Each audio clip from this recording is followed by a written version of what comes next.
सभ्यता मूलक दृष्टि। और आज के वक्ता श्री रविशंकर जी हैं और श्री रविशंकर जी का परिचय मैं देने जा रहा हूँ। श्री रविशंकर लेखक, पत्रकार एवं वरिष्ठ शोधार्थी थे। संप्रति रांची एक्सप्रेस के दिल्ली संस्करण के स्थानीय संपादक हैं तथा वो जो सेंटर फॉर सिविलाइजेशन स्टडीज के निर्देशक दिल्ली के निर्देशक हैं। मूलतः झारखंड के धनबाद शहर के निवासी हैं। रसायन शास्त्र के से बीएससी ऑनर्स किया है तथा भारतीय विद्या भवन से पत्रकारिता में पोस्ट ग्रेजुएट डिप्लोमा किया है। गांधीयन थॉट में स्नातकोत्तर किया है। स्वामी जगदीश्वरानंद सरस्वती के सानिध्य में दर्शन में उनके शिष्य आचार्य परमदेव मीमांसक के सानिध्य में सन गोपेग विद्यापीठ गुरुकुल में संस्कृत का भी अध्ययन किया। पिछले 18 वर्षों से पत्रकारिता कर रहे हैं। भारतीय ज्ञान विज्ञान, जिसमें आयुर्वेद, कृषि, ज्योतिष आदि शामिल है। और पिछले 15 वर्षों से अध्ययन, शोध और लेखन कर रहे हैं। कई पुस्तकें लिखी और संपादित की है। उनकी पहली पुस्तक है राष्ट्रवादी पत्रकारिता, जो माखनलाल पत्रकारिता विश्वविद्यालय भोपाल द्वारा प्रकाशित की गई है। दूसरी पुस्तक भारत में यूरोपीय यात्री, उद्देश्य वर्णन और यथार्थ है, जो प्रभात प्रकाशन नई दिल्ली से प्रकाशित की गई है। और इनके अतिरिक्त रविशंकर ने गाय के आर्थिक, वैज्ञानिक और पर्यावरणीय आदि विभिन्न आयामों पर 5 खंडों के शोध ग्रंथ का संकलन व संपादन किया है। चाणक्य पथ संपादन और उसमें एक अध्याय का लेखन किया है, जो धरोहर प्रकाशन नई दिल्ली से प्रकाशित हुई है। आयुर्वेद पर अनेक पुस्तकों का संपादन किया है। भारतीय धरोहर प्रकाशन से प्रकाशित हुई है। तो हम स्वागत करते हैं श्री रविशंकर जी का। और मैं आज जो कार्यक्रम है, मैं आमंत्रित करूंगा पंडित वीरजानंद अवतार जी से, जो मंत्रपाठ द्वारा ये कार्यक्रम का आरंभ करेंगे। पंडित वीरजानंद अवतार जी।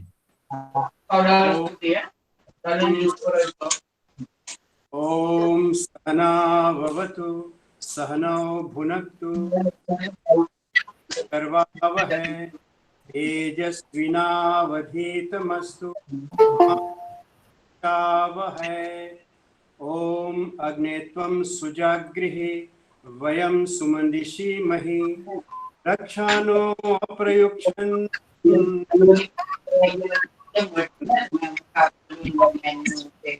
इन्द्रो वृद्धवाः स्वस्ति नः पूषा विश्ववेदाः स्वस्ति नस्तार्क्ष्यो अरिष्टनेमिः स्वस्ति नो बृहस्पतिर्दधातु।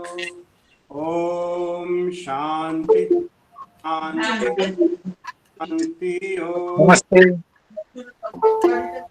हाँ, मैं धन्यवाद देना चाहता हूँ। मैं धन्यवाद देना चाहता हूँ पंडित वीरजानंद अवतार जी को। अब आगे का कार्यक्रम मैं प्रोफेसर रवि प्रकाश आर्य जी, जो महर्षि दयानंद सरस्वती चेयर, जो एमडी यूनिवर्सिटी के तत्वाधान में है, उनसे निवेदन करूंगा कि आगे का कार्यक्रम वो चलाएं। श्री रवि प्रकाश आर्य जी।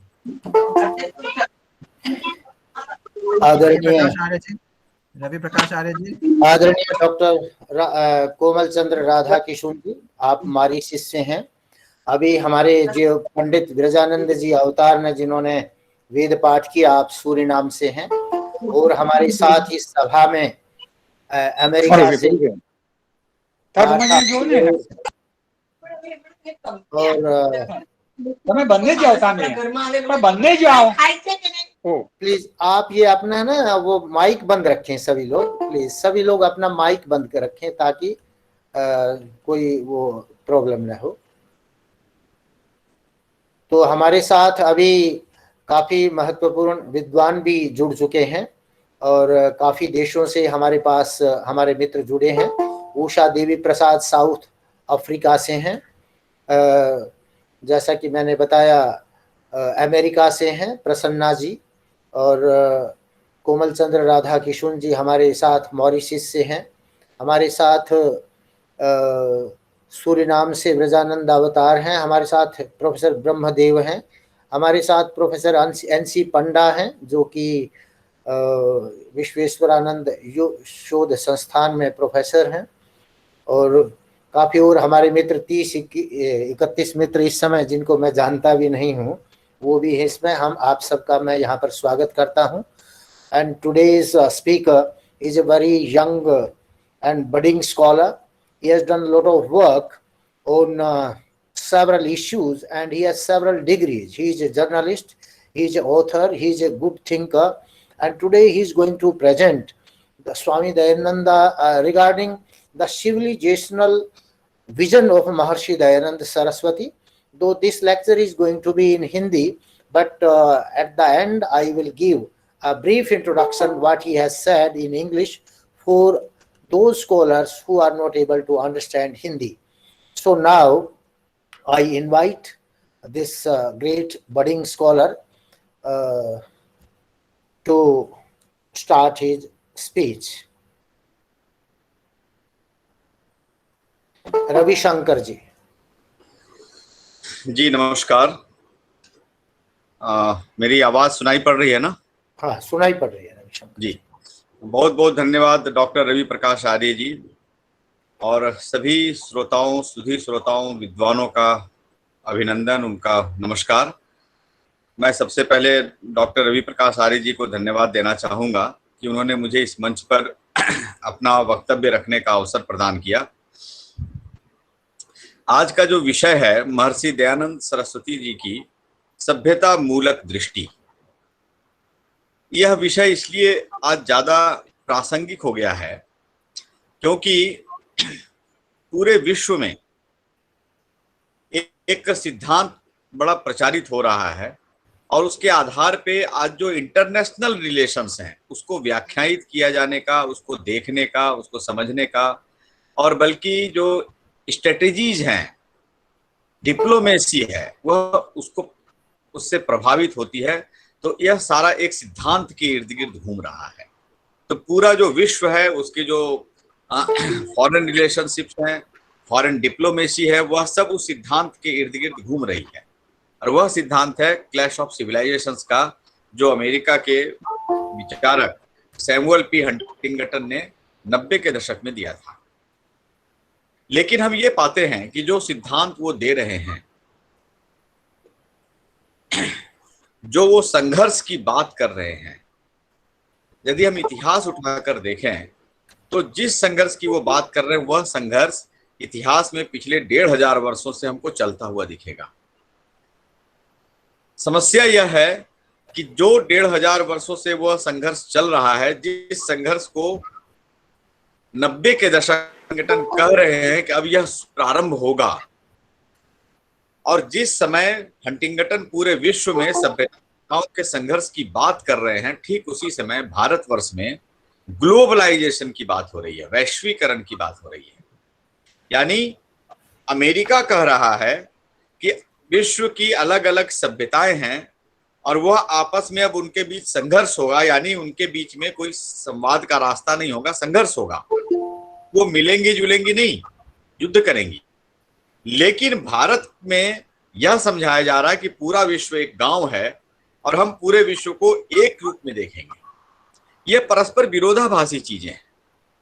मतलब एक ओर तो हम यह कहें कि जितने दुनिया में सारे देश हैं, सारे लोग, समुदाय हैं भिन्न भिन्न, वह सब एक है, एक विलेज, एक ग्लोबल विलेज के हिस्से हैं। तो विलेज क्या होता है? एक परिवार की तरह होता है। तो परिवार में तो सहकार, सद्भाव इससे चलता है। यह बात भारत में कही जा रही है। लेकिन अमेरिका कह रहा है, जो कि विश्व का धुरी है, आर्थिक रूप से, राजनीतिक रूप से, सामाजिक, वो एक धुरी बना हुआ है। वहां यह बात कही जा रही है कि नहीं, विश्व एक ग्लोबल विलेज नहीं है, तो विश्व क्या है, यह संघर्षरत सभ्यताओं का एक समूह है।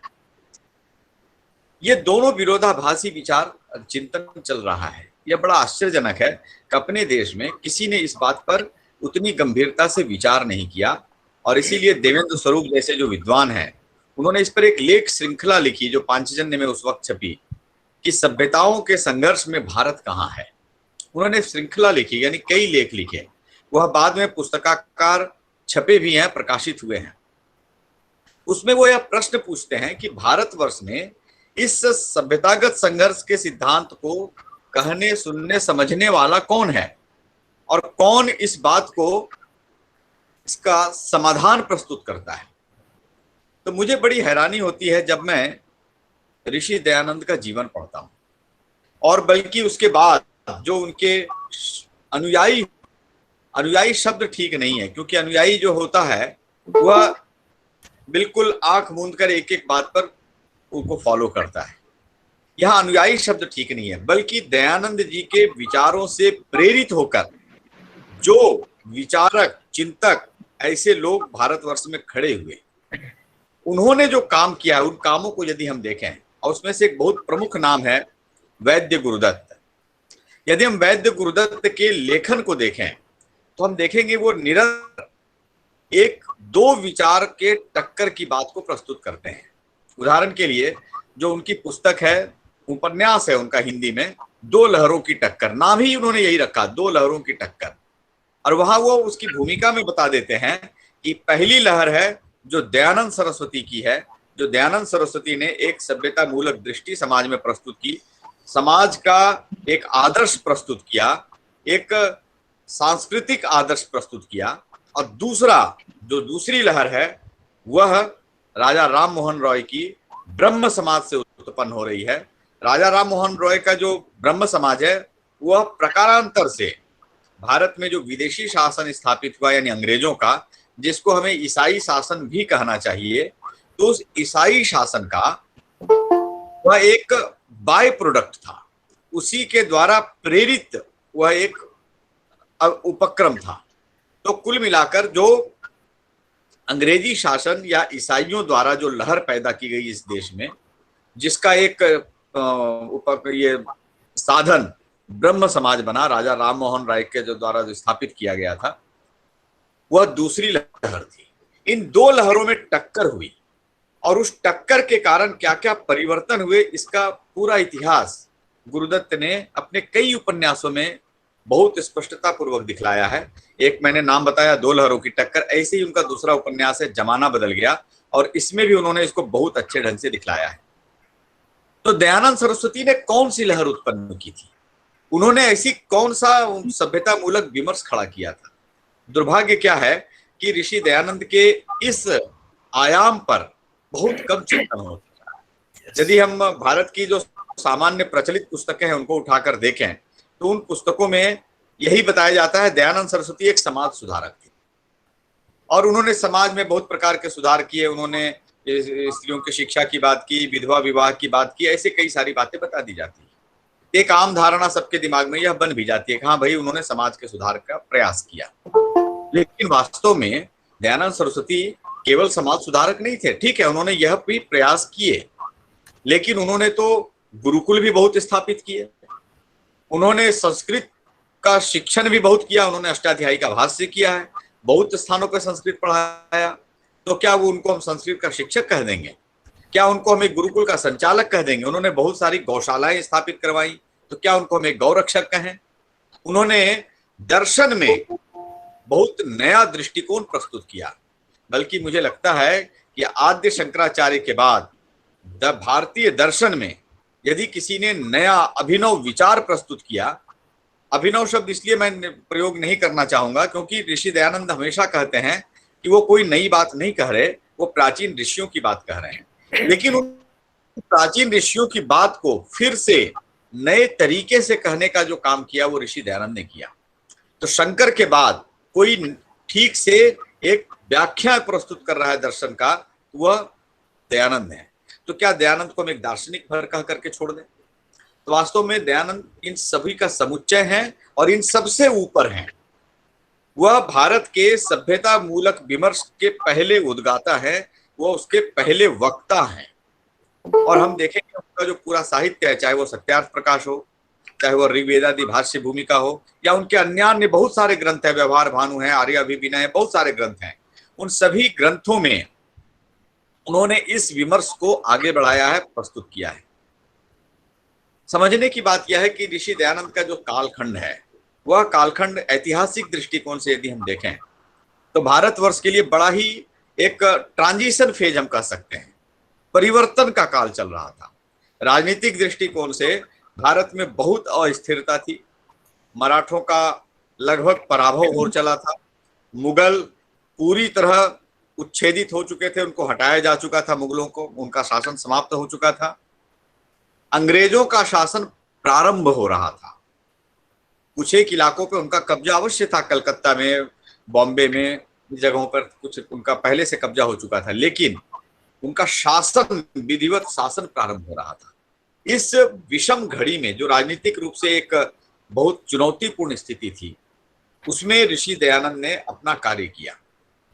और केवल इतना भर बात नहीं है, तो आप देखेंगे 1498 में जब वास्को डी गामा ने पहली बार भारत की धरती पर कदम रखा, उस वक्त से लेकर ये 1857 तक, बल्कि दयानंद जी का जो कालखंड है, जो कार्य करने का समय है, उस समय तक भारत के पूरे भारतवर्ष में, उसके परिदृश्य में ईसाई मिशनरियों की एक महत्वपूर्ण भूमिका हमको दिखेगी।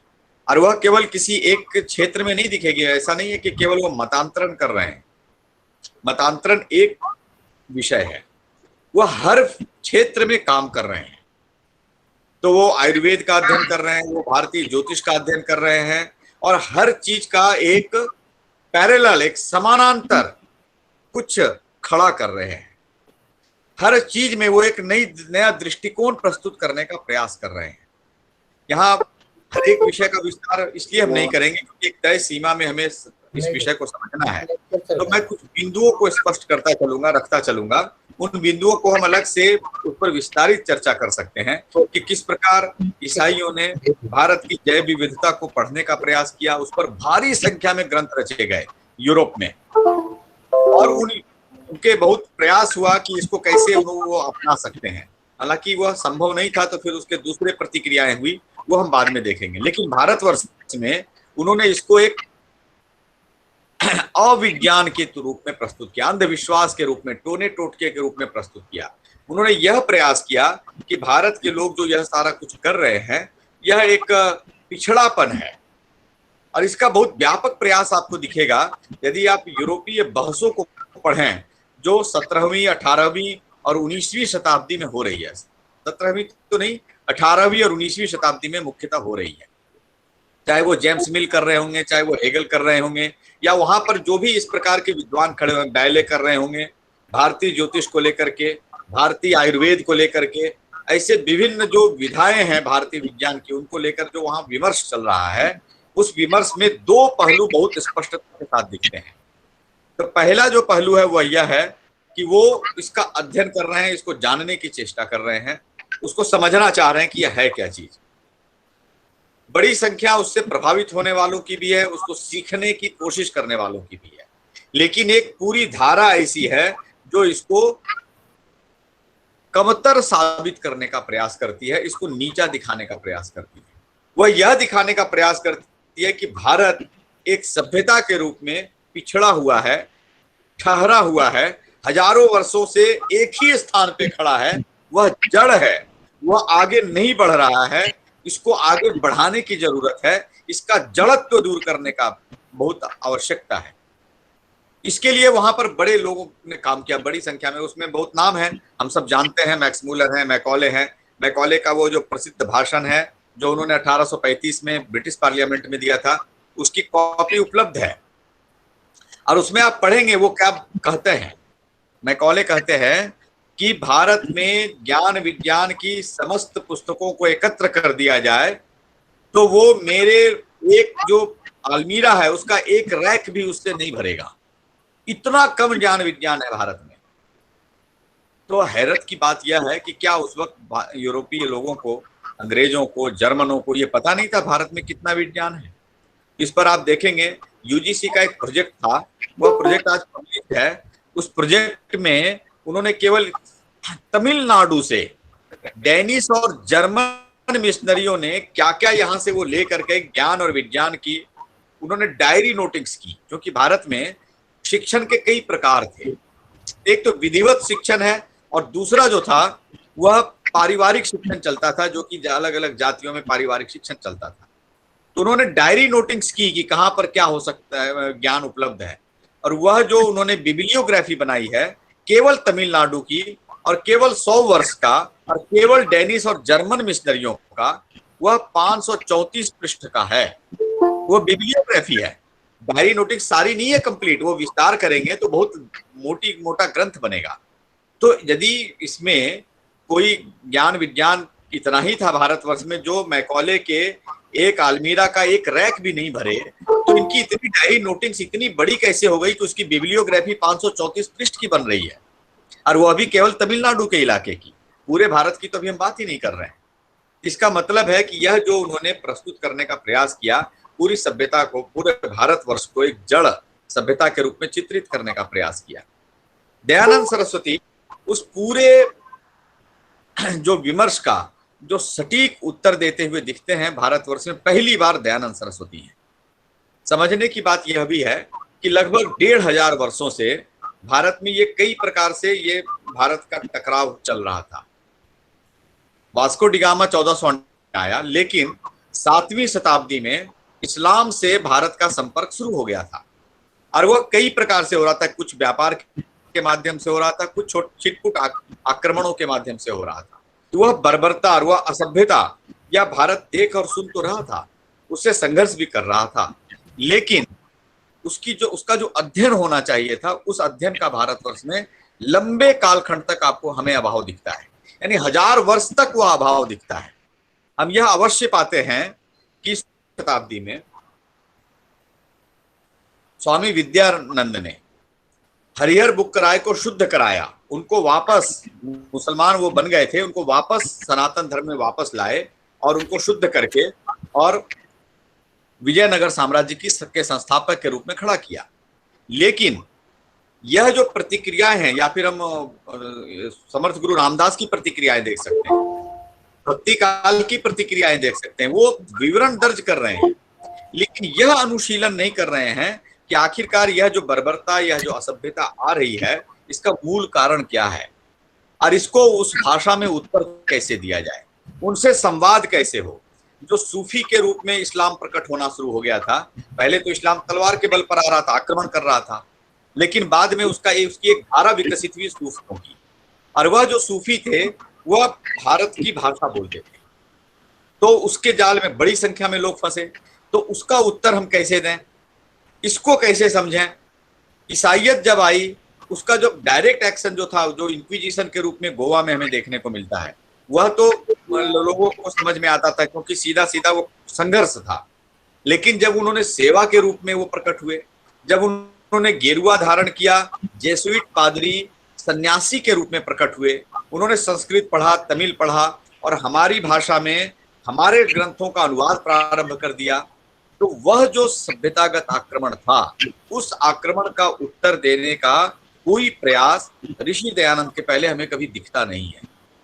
प्रतिकार दिखता है, छोटा मोटा प्रतिकार दिखता है, लेकिन उसका जो समुचित उत्तर है वह नहीं दिखता है। जैसे मैं इसकी तुलना करना चाहूंगा, आप देखेंगे मंगोलिया में बहुत बड़ा साम्राज्य खड़ा हुआ 13वीं शताब्दी में चंगेज खान के रूप में, और चंगेज खान का जब संघर्ष होता है मुसलमानों से, विशेषकर खलीफा से, तो वो पूरे खलीफत को नष्ट कर देता है, बगदाद शहर को एकदम बिल्कुल धाराशाही कर देता है, पूरा इस्लाम उस वक्त तहस नहस हो जाता है, लगभग नष्ट हो जाता है। और ऐसा समझा जाता है यदि उस खान ने जो काम किया था वह यदि विस्तारित हो जाता, कंटिन्यू हो जाता, निरंतरता को प्राप्त करता, तो इस्लाम का विनाश तय था। लेकिन चंगेज खान ने वह प्रतिक्रिया तो की, उनको नष्ट तो किया, लेकिन जो उसका सभ्यतागत उत्तर था, जो उसका विमर्श था, जो संवाद था, वो नहीं कर पाया। और इसीलिए हम बाद में देखते हैं कि चंगेज खान के वंशजों ने इस्लाम स्वीकार किया, और जिन मंगोलों ने इस्लाम स्वीकार किया उन्होंने, और बाद में तुर्कों ने इस्लाम जीवित कर दिया।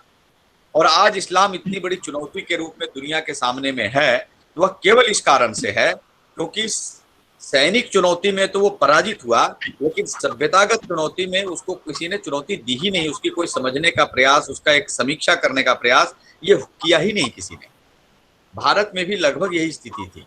हम संघर्ष तो कर रहे थे, लेकिन और प्रतिकार भी कर रहे थे, लेकिन उसको आइडियोलॉजी के लेवल पे, उसके सिद्धांत के स्तर पे, विमर्श के स्तर पे हम उसके चर्चा नहीं कर पा रहे। लेकिन हम देखते हैं 1870 के दशक में दयानंद सरस्वती के जो प्रयास हैं वह बिल्कुल भिन्न है। वह केवल इसकी बात नहीं कर रहे हैं कि राजा इकट्ठा हो और इस्लाम उनसे संघर्ष करें, वह इस बात का प्रयास कर रहे हैं कि सैद्धांतिक बहसें हों, संवाद भी प्रारंभ हो, और चर्चा करके हम इस एक किसी बीच के रास्ते पर पहुंच सकें जहां से दोनों आगे बढ़ें और एक सुसभ्य समाज की रचना हो सके। और इसके लिए हम देखते हैं कि ऋषिवर दयानंद ने जो बहुत प्रकार के उपाय किए, उसमें से एक तो सबसे बड़ा उपाय हमको दिखता है, वह सत्यार्थ प्रकाश में कुरान और बाइबिल की समीक्षा है। कुरान और बाइबिल की ऐसी व्यवस्थित समीक्षा करने वाले ऋषि दयानंद पहले व्यक्ति हैं।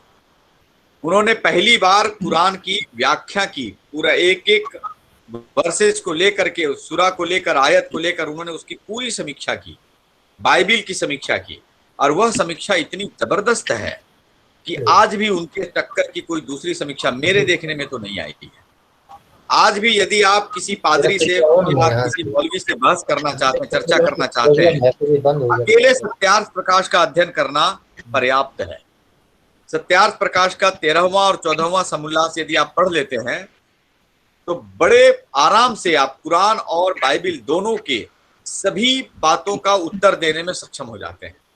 इतनी व्यवस्थित समीक्षा उन्होंने उस कालखंड में की, जिस कालखंड में, चूंकि वो संस्कृत के विद्वान थे, बाइबिल अंग्रेजी में थी और दयानंद जी को अंग्रेजी नहीं आती थी। हम सोच सकते हैं कि किस प्रकार उन्होंने बाइबिल की समीक्षा की होगी। बिना अंग्रेजी जाने इतनी व्यवस्थित और इतनी सुदृढ़ समीक्षा, जिसका उत्तर आज तक नहीं है लोगों के पास।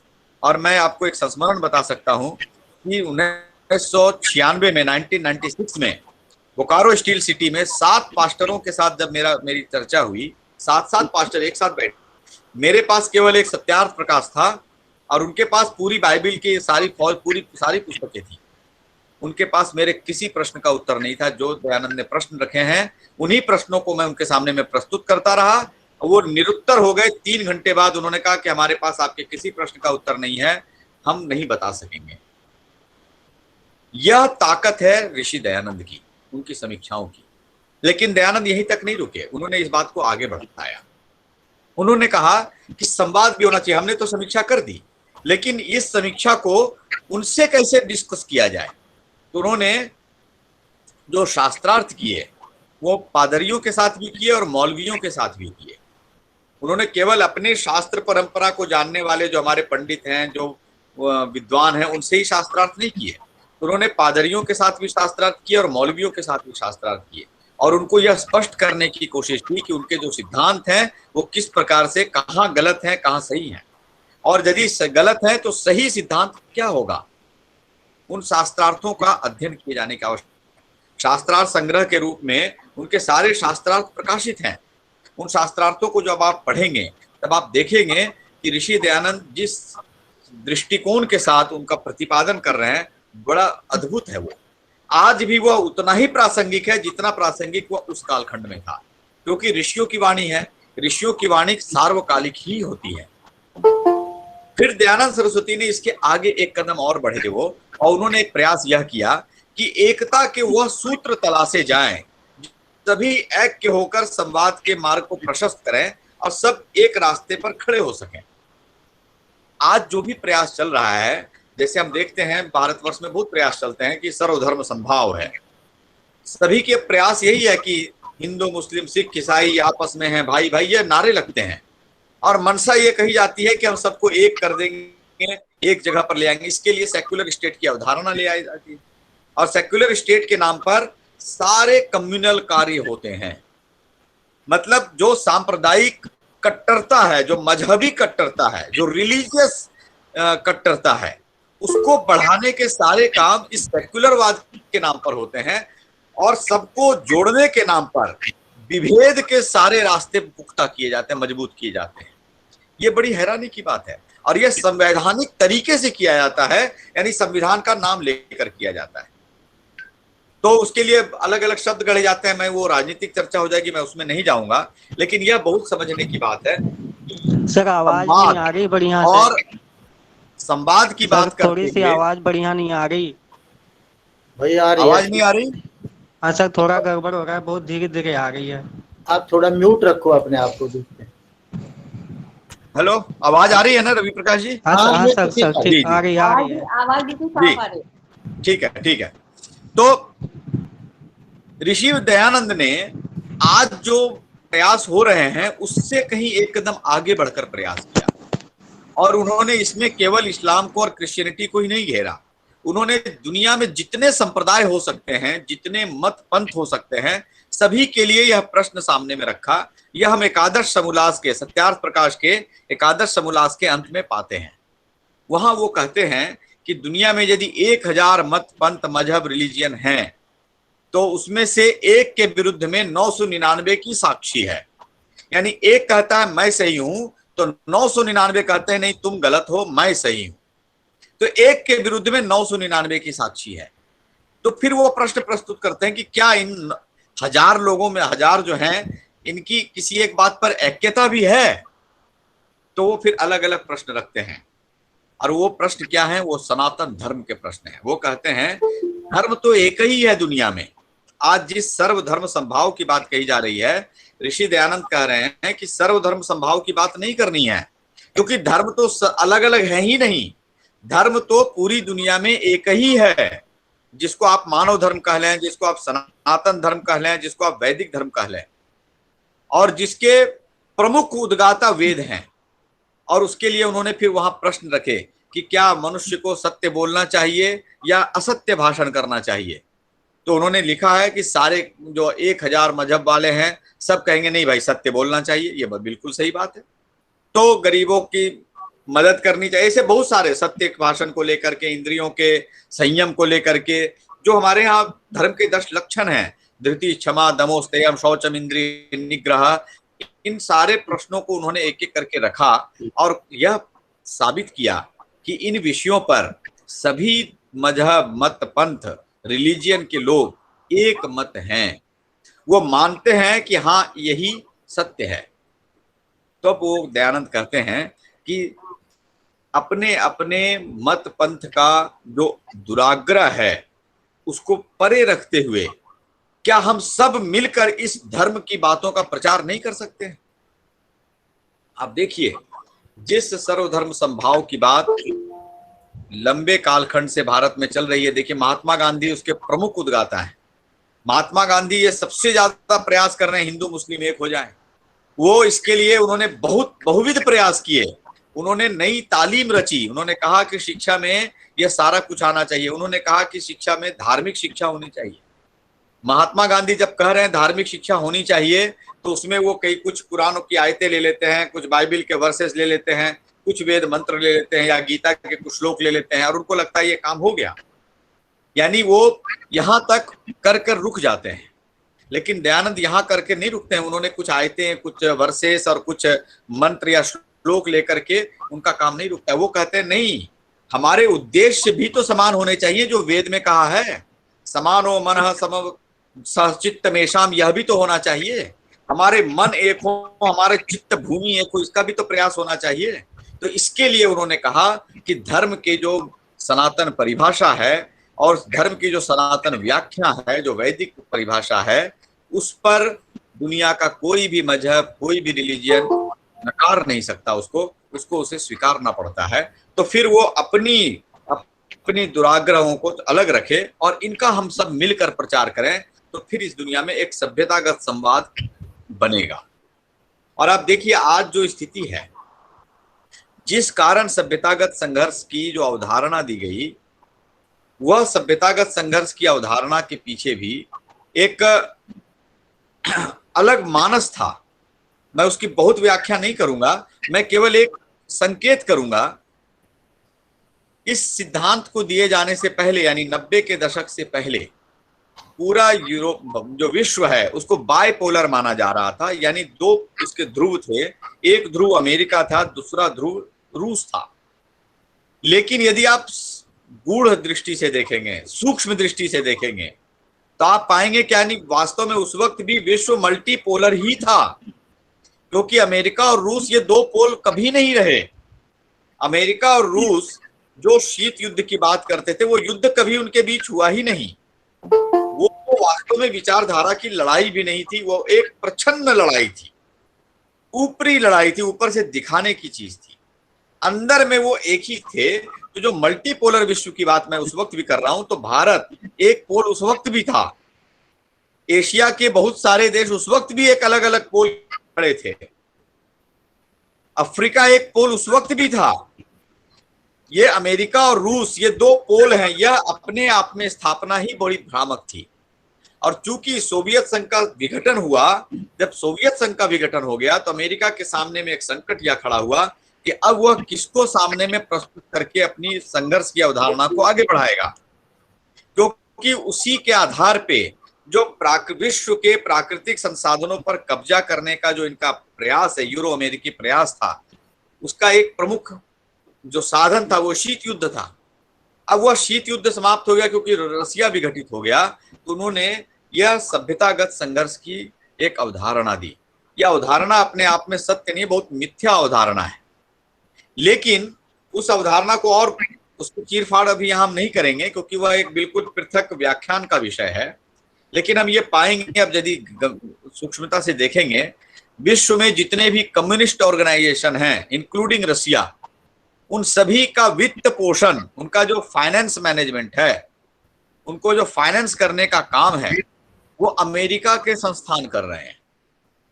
अमेरिका के ही उनको फंड कर रहा है। तो भाई जिससे आप लड़ रहे हैं, जिसको आप नष्ट करने के लिए प्रयास कर रहे हैं, उसको आप फंड क्यों कर रहे हैं? यह बहुत प्रश्न खड़ा होता है।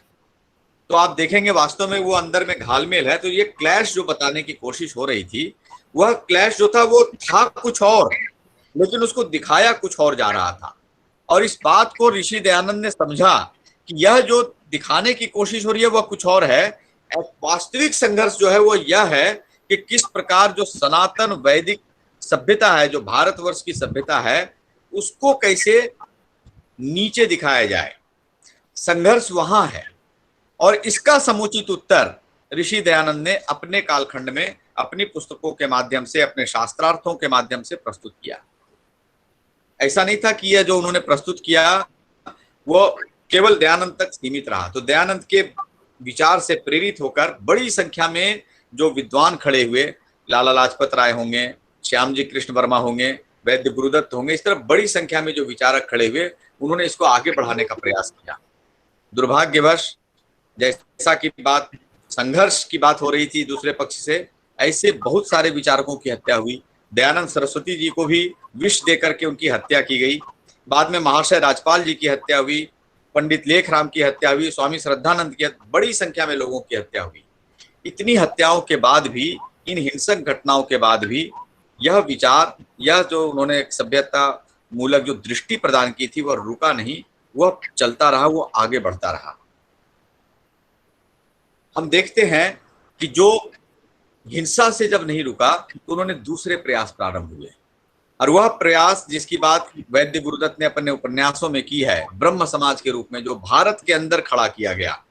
तो यह बताने की कोशिश हुई कि इस्लाम बड़ा उदारवादी है। इस्लाम भी एक स्पिरिचुअल थिंग है, एक आध्यात्मिक चीज है इस्लाम। तो इसके लिए रामकृष्ण परमहंस जैसे व्यक्ति हैं। रामकृष्ण परमहंस कहते हैं मैंने इस्लाम की साधना की और मैंने उसके दर्शन किए अल्लाह के। भाई अल्लाह तो निराकार है, उसके दर्शन नहीं हो सकते। तो उन्होंने मोहम्मद के दर्शन कर लिए। तो कायदे से मोहम्मद का तो चित्र नहीं बना सकते, दर्शन कैसे करेंगे आप? इस एक बात पे रामकृष्ण परमहंस के खिलाफ फतवा निकलना चाहिए था, लेकिन आप देखिए कोई फतवा कहीं नहीं निकला। आज यदि आप हजरत मोहम्मद का एक छोटा सा चित्र बना दें तो आपकी हत्या हो जाएगी, लेकिन वहां नहीं हो रही है, क्योंकि वहां पर उनको पता है यह प्रकारांतर से इस्लाम को स्थापित किया जा रहा है। और रामकृष्ण परमहंस उससे आगे बढ़े, उन्होंने कहा कि हमने बाइबिल के माध्यम की जो साधना है वो साधना की, और हमने ईसा के भी दर्शन किए। तो जिस सभ्यतागत संवाद को दयानंद बढ़ा रहे हैं, उसको ये चीजें काट रही हैं, उसके खंडन के रूप में खड़ी की जा रही हैं। दयानंद जिस रूप में बता रहे हैं कि ये जो बाइबिल है या जो कुरान है, यह उन आध्यात्मिक व्याख्याओं को नहीं बता पा रही है, जो धार्मिक व्याख्याओं को नहीं बता पा रही है। जो दृष्टि भारत की सनातन दृष्टि है, जो हमारी सभ्यता दृष्टि है, उसको ये पुष्ट नहीं कर रही है। यह समीक्षा दयानंद जो प्रस्तुत कर रहे हैं, उसको काटने के लिए ये चीजें खड़ी हो रही हैं और इसको और आगे बढ़ा रहे हैं। तो महात्मा गांधी खड़े हो रहे हैं जो कह रहे हैं कि चूंकि हर धर्म में सत्य है तो उस सत्य को हम ले लेते हैं, लेकिन वह सत्य क्या है यह वो नहीं बता रहे हैं। जैसे उन्होंने कह दिया कि जब अब्दुल रशीद ने स्वामी श्रद्धानंद की हत्या की तो महात्मा गांधी ने कहा यह वह अपने धर्म के अनुसार कर रहा था, तो क्या मेरा धर्म कहे कि मैं दूसरे को मार दूं, यह ठीक होगा?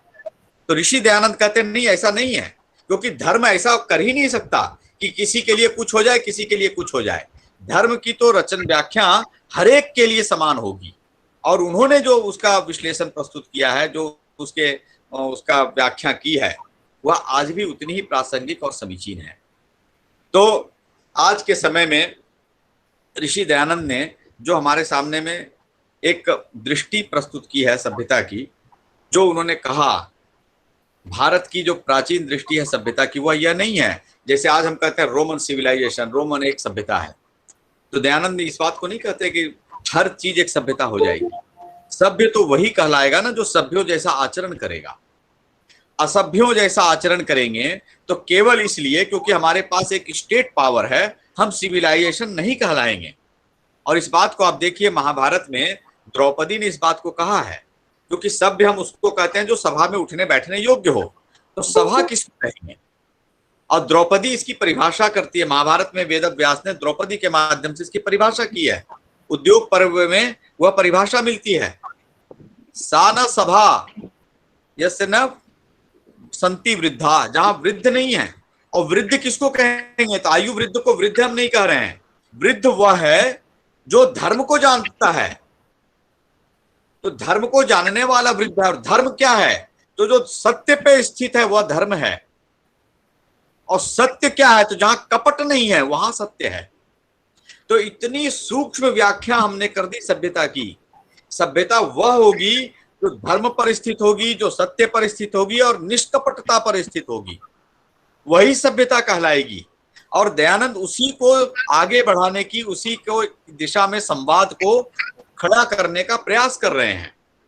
और समस्या यह है कि उनकी इस पूरी धारा के विरोध में जो दूसरी धारा खड़ी हुई, वह आज तक सरकारी संरक्षण प्राप्त होकर के चल रही है।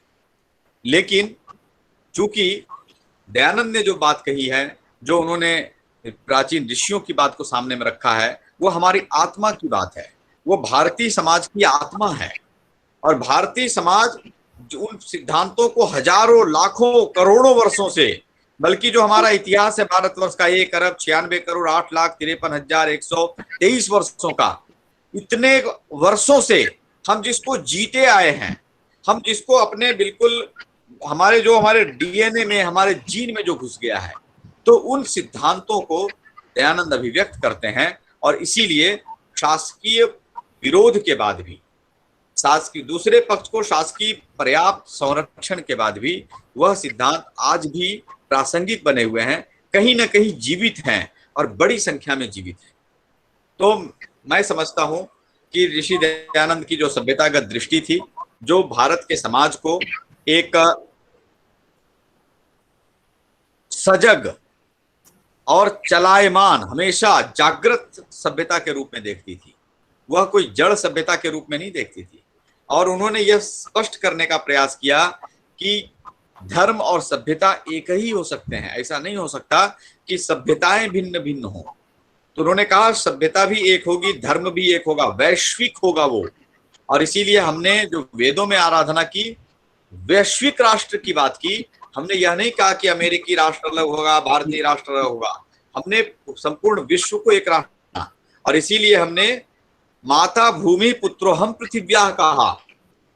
इसी वैदिक उद्घोषणाओं के आधार पर ऋषि दयानंद ने हमें वह दृष्टि प्रदान की है और उसको लेकर यदि हम आगे बढ़ते हैं तो हम वह संवाद क्रिएट कर सकते हैं, वह संवाद हम उत्पन्न कर सकते हैं, उसको बढ़ा सकते हैं, जिससे हिंसा समाप्त हो और जिससे पूरे मानव समुदाय में, पूरे विश्व में शांति स्थापित हो सके।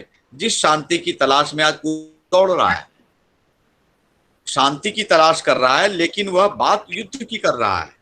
तो यदि हमको उस युद्ध की बात को समाप्त कर वास्तव में शांति की बात करनी है तो हमको ऋषि दयानंद की उस सभ्यता मूलक दृष्टि को पहचानना होगा, जानना होगा, समझना होगा, उस पर चर्चा करनी होगी और उस पर समाज में उस पर चर्चा को प्रोपगेट करना होगा, उसको बढ़ाना होगा। जब वह ऐसा होगा तब वह मार्ग प्रशस्त हो सकेगा। मुझे लगता है इस समय के लिए इतना पर्याप्त है। इस पर यदि कोई प्रश्न होगा तो उस पर चर्चा करें। यस, इफ अगर कोई प्रश्न कोई पूछना चाहता है तो he can ask any question.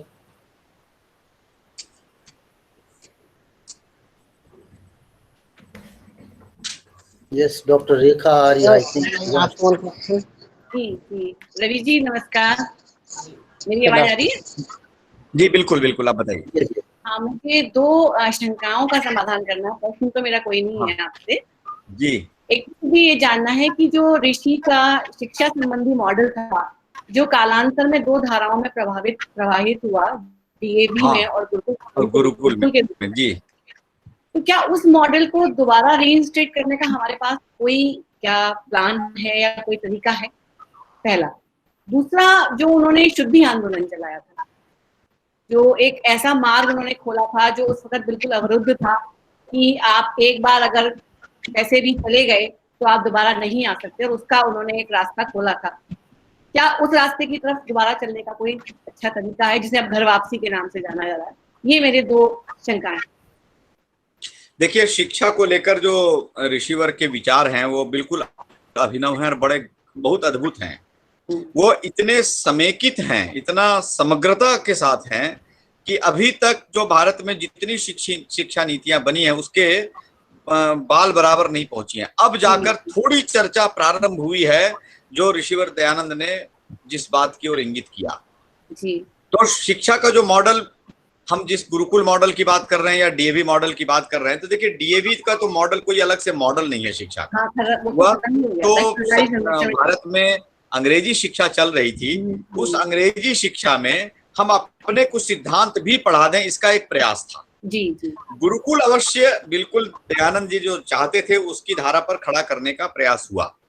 आज जो गुरुकुल भारतवर्ष में चल रहे हैं, बड़ी संख्या में, मैं बहुत सारे गुरुकुलों में मैं भी गया हूँ, उन गुरुकुलों में एक उनकी उन्होंने अपनी एक सीमाएं बांध ली हैं कि वो व्याकरण और थोड़ा संस्कृत, मतलब इससे आगे वो नहीं जाते हैं, या और बहुत गए तो दर्शन थोड़ा सा। लेकिन दयानंद सरस्वती का आप देखिए, उन्होंने जो पूरा एक प्लान दिया है, पूरी एक योजना दी है कि क्या क्या पढ़ना। तो उन्होंने तो कहा शिल्प शास्त्र भी पूरा पढ़ना है, उन्होंने कहा राज्य शास्त्र भी पूरा पढ़ना है, तो सारा अध्ययन हो जाए 24 वर्षों में, इसकी एक योजना दी है। अभी तो कोई भी गुरुकुल उस योजना को लागू करता हुआ दिखता नहीं है, तो उसको बढ़ाने की आवश्यकता है, उस स्तर पे बहुत काम करने की आवश्यकता है। अभी वह काम दिख नहीं रहा है, यदि वह काम खड़ा होगा तो बहुत अच्छा होगा। इसमें एक अच्छी बात केवल इतनी हुई है कि बहुत सारे विद्वानों ने इस तरह के ग्रंथ रचे हैं जिसके आधार पे ऐसे पाठ्यक्रम बन सकते हैं, तो उनको लेकर के कुछ प्रयास किया जा सकता है, उसको प्रयास किया जाना चाहिए। दूसरी बात जो शुद्धि की बात है, मैं फिर कहता हूं, दयानंद सरस्वती जो बात कह रहे हैं कि चूंकि धर्म एक है, मतपंथ अलग है कि मैं इससे उद्धार होगा, ये ईश्वर होगा, ये ईश्वर का माध्यम बनेगा, यह भिन्न है, तो मतांतरण तो पूरी तरह प्रतिबंधित होना चाहिए भारतवर्ष में। कोई भी मतांतरण करवा ना सके, कोई खुद से बन जाता है कुछ, वो अलग विषय है। जैसे मैं घर में बैठा हूं, मैंने नमाज पढ़नी शुरू कर दी, वह भिन्न विषय है। लेकिन यदि कोई भारतवर्ष में कहे कि हम मतांतरण कराएंगे, हम आपको इस्लाम की शरण में लाएंगे, हम आपको क्रिश्चियनिटी की शरण में लाएंगे, या हम आपको इसकी शरण में लाएंगे या उसकी शरण में लाएंगे, तो यह गलत है, यह कानूनन प्रतिबंधित होना चाहिए। आप देखिए, कोई शैव यह घोषणा नहीं करता कि हम आपको शैव बनाएंगे, कोई वैष्णव इस बात की घोषणा नहीं करता कि हम आपको वैष्णव बनाएंगे, वह केवल अपनी साधना करते हैं। तो जो मतांतरण की प्रक्रिया ही जो है वह एक प्रकार का आक्रमण ही है, वह संघर्ष का ही मार्ग है। तो जो संवाद का मार्ग है वह तो उसको रोकने का ही है, और यदि वह नहीं रुकता है तो फिर प्रतिक्रिया में जो शुद्धि आंदोलन है वो निश्चित रूप से उसको बढ़ाया जाना चाहिए। स्वामी रामदेव के बारे में क्या विचार है आप? जी, स्वामी रामदेव के शिक्षा मॉडल के बारे में क्या विचार है? ये थोड़ा अलग हो जाएगा प्रश्न। स्वामी, मुझे लगता है स्वामी रामदेव जी अच्छा काम कर रहे हैं। उस प्रकार के चिंतक नहीं है कि जो समाज सुधार कोई मॉडल लेके आए, वो तो एक योग के प्रचारक है। उनका तो योग का मॉडल, उनका काम भी ठीक है, अच्छा है, लेकिन अभी जरूरी है काम।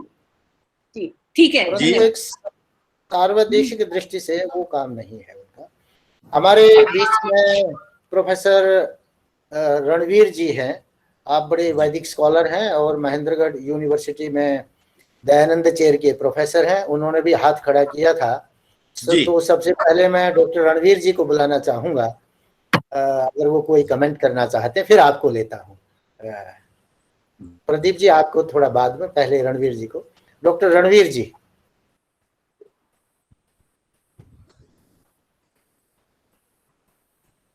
चलिए प्रदीप जी आप बोलिए, आप कुछ कहना चाहते हैं तो। जी प्रणाम जी। मैं प्रदीप श्रोत्रिय हूँ बुलंदशहर से और पत्रकार हूँ, संपादक हूँ एक हिंदी समाचार पत्र पब्लिक एशिया का राजनीतिक तौर पर। मेरा एक प्रश्न है, प्रश्न नहीं एक जिज्ञासा है मेरी। और अभी जो रेखा जी ने कहा जी कि शुद्धिकरण अभियान, उस शुद्धिकरण से संबंधित ही मेरा एक जिज्ञासा है। क्योंकि इतने बड़े विद्वान बैठे हुए हैं, इस्लाम अनेक तरीके से अनेक प्रकार से भारत में आया और इस्लाम ने पूरे विश्व का स्वरूप बदल दिया। वो लालच में भी लोगों को धर्मांतरण कराया गया, जबरदस्ती भी कराया गया, बहुत तरीके से वो कराया गया। लेकिन मेरी जिज्ञासा इस बात की है कि जो लोग हमारे बुजुर्ग हिंदू लोग जो वहां गए, जब कभी वो जबरदस्ती वाले जो लोग गए, उसके बाद वो ताकतवर बने, आज हिंदू भी ताकतवर हैं, उनके मन में कोई ऐसा विद्रोह क्यों नहीं आता कि हमें जबरदस्ती कराया गया था इस्लाम में, अब हम अपनी घर की वापसी करें? ऐसा क्या कारण है? मैं उन कारणों को चाहता हूं कि सब लोग उन कारणों को जानें, ताकि इस शुद्धिकरण अभियान पे फिर दोबारा से सब लोग आकर्षित हों।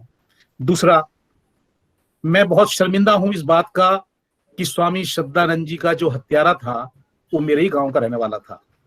मैं स्याना के पास बुगरासी गांव है, वो हत्यारा वहां का रहने वाला था और मेरा उससे इतना प्रेम है, उसका ढूंढ मकान पड़ा हुआ है, मैं जब भी निकलता हूँ थूक के आता हूँ। मेरे बहुत मन में मेरे है, स्वामी श्रद्धानंद जी ने जो कार्य किया था उस कार्य को फिर से पुनर्जीवित करने के लिए इस पर शोध होना चाहिए कि आखिर जो मेरे स्याना के अंदर जो मेरा कस्बा है उसमें 10 ऐसे परिवार हैं त्यागी लोगों के, कि वो हिंदू त्यागी हिंदू हैं, मुस्लिम त्यागी मुस्लिम हैं। नोएडा के अंदर यथार्थ हॉस्पिटल, बहुत सारे ऐसे लोग हैं जिनकी हिंदू और मुसलमान त्यागियों का वो बंटवारा यहाँ पर मौजूद है। मगर जब भी हम कभी उनसे शुद्धि की बात करते हैं तो वो हमें इस्लाम की खूबी बताते हैं। इस्लाम में इतना ज्यादा वो कैसे तर सकते हैं, मुझे आश्चर्य इस बात का है। तो इस पे मैं चाहता हूं कि ऐसा कुछ विचार बने जी। मैं कि वो शुद्धिकरण अभियान में मैं इंटरेस्टेड हूं कि वो वापसी हो सब। जी मैं बोलूं? जी बोलिए। हाँ, देखिए पहली बात तो यह है कि इस्लाम में जो परिवर्तित होता है उसकी शिक्षा दीक्षा बिल्कुल भिन्न हो जाती है। उनके अंदर ऐसी शिक्षा है कि पुरुषों को तो छोड़ दीजिए, वहाँ स्त्रियों तक को यह शिक्षा दी जाती है कि आपको दूसरे जो भी मतावलंबी हैं उनको, विशेषकर हिंदुओं को, इस्लाम में कन्वर्ट करना है। ये बहुत ही उसमें स्पष्टता है उनके अंदर। वो विस्तारवादी हैं। जैसे एक बार पीछे मोदी जी ने कहा था चीन को लेकर के कि ये विस्तारवाद नहीं चलेगा, तो वास्तव में विस्तारवाद केवल शासकीय नहीं होता है, सत्ता का ही नहीं होता है, ये मजहबों का भी, रिलीजियन का भी विस्तारवाद होता है। तो यह विस्तारवाद भी नहीं चलना चाहिए।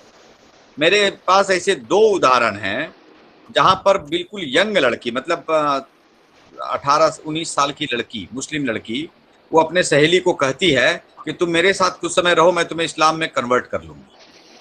क्या आपने कभी सुना है कि कोई यार हिंदू एकाध लड़की गो किसी तो को भेज कहती हो सकते हो कि ना। तुमको मैं कन्वर्ट कर लूंगी? तो आप देखेंगे ऐसा नहीं है। कोई भी भारत, मैंने कहा ना कि शैव ये नहीं कहता कि मैं नमूना तुमको तो शैव भेज बनाऊंगा, सकते हो ना वैष्णव ये नहीं एकाध कहता पीस। कि मैं तुम्हें वैष्णव बनाऊंगा जी। हाँ, कोई भी यह नहीं कहता हमारे यहाँ। यह केवल इस्लाम और ईसाइयत, एक विस्तारवादी जो मजहब और रिलीजियन है, वो इस बात को कहते हैं। और संविधान के अनुसार जो अधिकार हमें मिला है, अरे उसके यार अनुसार फिर ये एकाध उसका गो तो उल्लंघन भेज है। सकते हैं ना, छोटा मोटा नमूना।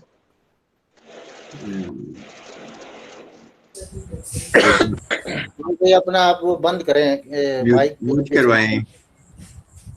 ये माइक जी। बंद करें अपना, आपकी आवाज आ रही है। तो इस्लाम की जो बात है, जहां तक कन्वर्जन की जो बात है, मैं फिर कहता हूं कि मतांतरण या असंवैधानिक कृत्य है या अमानवीय कृत्य है। घोषित मतांतरण, कोई मजहब या कोई रिलीजन यह कहे कि हम तो दूसरों को अपने ये में मतांतरित करेंगे, यह अपने आप में अमानवीय व्यवहार है, असभ्य व्यवहार है, जाहिल व्यवहार है। और ये बात स्पष्टता के साथ पब्लिक डोमेन में कही जानी चाहिए, एकेडमिक डोमेन में यह कही जानी चाहिए, यह स्थापित की जानी चाहिए कि यह जाहिल विचार है जो दूसरों को मास लेवल पे कन्वर्ट करने की कोशिश करता है। और यदि कोई ऐसा करता है तो उसका प्रतिकार यह जायज माना जाएगा, यह संवैधानिक होना चाहिए।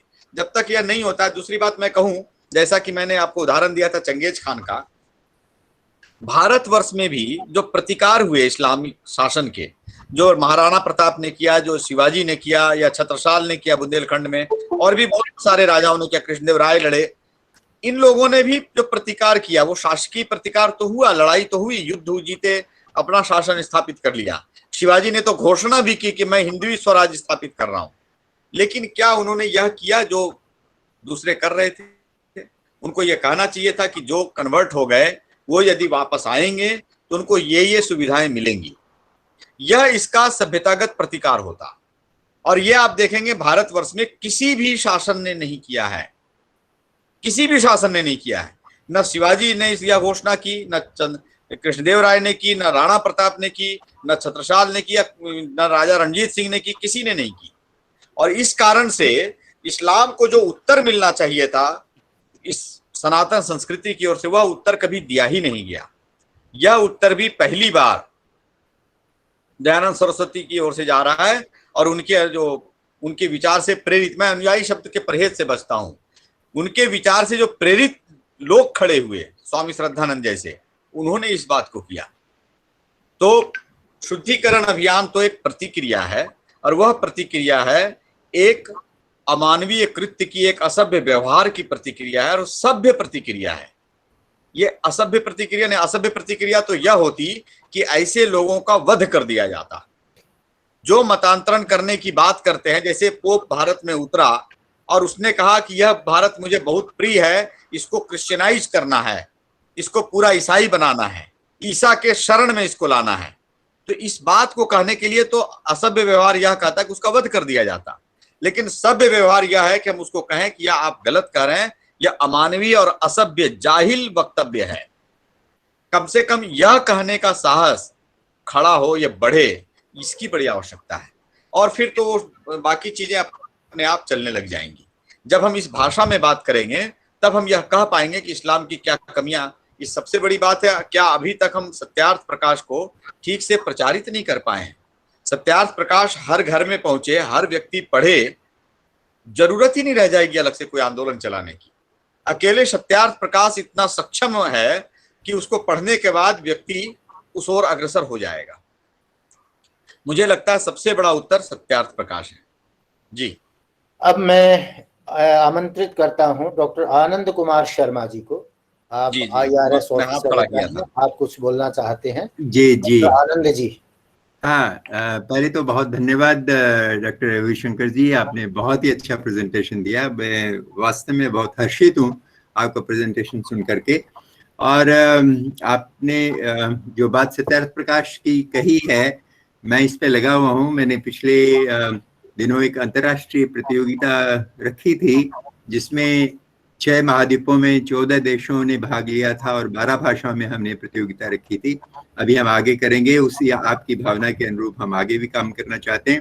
पर मेरी आपसे जो इस समय प्रश्न की इच्छा ये है कि स्वामी जी का एकदम निश्चित अवधारणा है कि सभ्यता यहाँ से विदेशों में गई और इसमें कोई संदेह नहीं है, पर अभी भी हम भाषा विज्ञान में संस्कृत को इंडो यूरोपियन भाषाओं की श्रेणी में रखते हैं। और बड़ी मतलब मैंने, आपको आश्चर्य होगा, मैं इंडियन रेलवे अकाउंट सर्विस में था और IIM बैंगलोर में प्रोफेसर रहा और उससे निवृत्त होकर के मैंने 2 साल रेगुलर स्टूडेंट रहा हूँ MA संस्कृत की है दिल्ली यूनिवर्सिटी से।